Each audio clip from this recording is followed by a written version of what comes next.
Hey, how you doing? Austin here. I looked up and I realized that I hadn't done an overall coin market update in a while, and I'm like, you know what? I really liked doing those, and it was time to do another one. So, with all that said, this video is for entertainment purposes only, as always, right? Invest at your own risk and all that kind of stuff. So let's do this. Let's talk about this. There's some good stuff going on. So I like what I'm seeing here. Boom, 2.88 trillion going up 3.91%. That's good stuff. Bitcoin moving back up 65,960 up 5%. Ethereum's crushing it. I like that because Ethereum is one of my largest holdings that I have, so I like to see that value going up accordingly. Obviously, it's crazy how much Solana has moved up, isn't it? I got into Solana when I think it was around 130. I wish I would have bought it when it was 30. I mean, that would have been really, really nice. But it's amazing to see that Solana is at that number 4 position.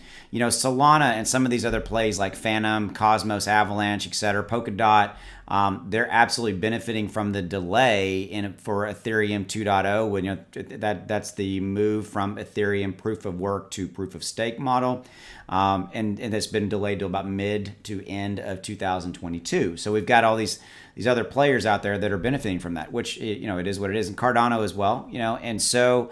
So yeah, I think that definitely contributes to Solana's definitely meteoric rise up the rankings, if you will.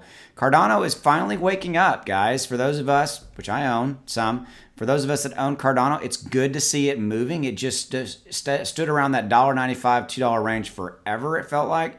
It's good to see it moving up. It's good to see XRP moving up. I wish something would happen with the SEC lawsuit and all that kind of stuff, but I don't know if that's ever going to really be settled, guys, to be quite, honest with you. Polkadot's one that I own for sure, and I'm not going to cover all these, right? I'm just going to go down some of the top ones, give you some food for thought. It's good to see Polkadot. That's one that I own. I like seeing that one. I let my Patreon members know I like that one a lot, so we do talk about that one. Dogecoin, you know what? It's good to see Dogecoin kind of doing what I thought it would do as the overall market conditions. I definitely have.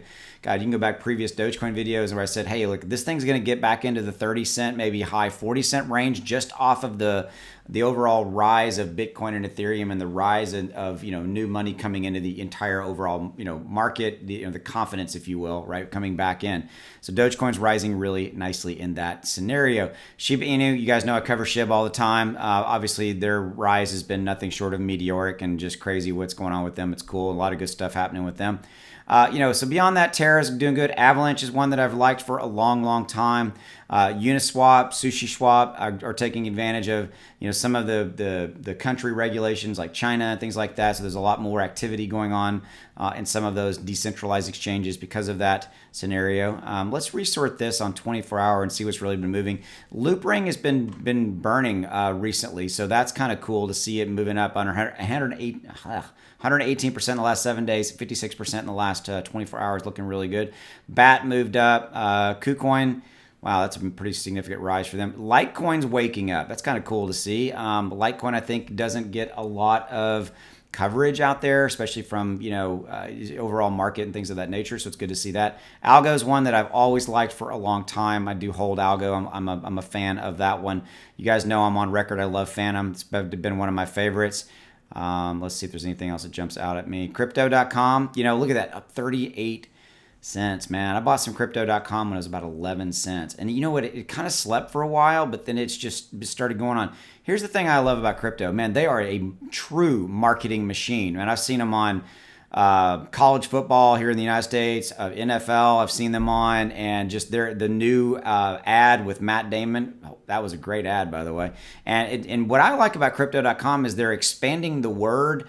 They're expanding the footprint for interest in crypto in general. Yeah, I mean, it's directly benefiting them, more Crypto.com users, things of that nature, but they're kind of out there waving the flag for the entire crypto market as well. So I like that. So kind of with that said, again, I wanted to give you kind of just a short, sweet consensus of what I'm seeing. I definitely think we will continue to trend this way. I think that this it feels like we may be kind of moving into that bull cycle. I was kind of hoping we would have got here a little earlier, and like at the end of October. But the market has just been a little bit flat, and the bears have definitely been a little bit in control with not a lot of bullish momentum going on. And it feels like maybe the bulls are starting to kind of wake up and get back into this. And I think that the overall market conditions should be pretty positive. I mean, yes, we'll have our up days and down days, but we could be moving into January, February, March. That's kind of what we're looking at, and so that's kind of how I'm looking at it. That's how I'm looking at it from my portfolio standpoint, and making decisions in that capacity. You always got to be ready and aware of of pullbacks and downtrends. Things of that nature, but overall it's looking looking pretty good. So with that said, hope you enjoyed the video, and I appreciate your time, and I'll see you later.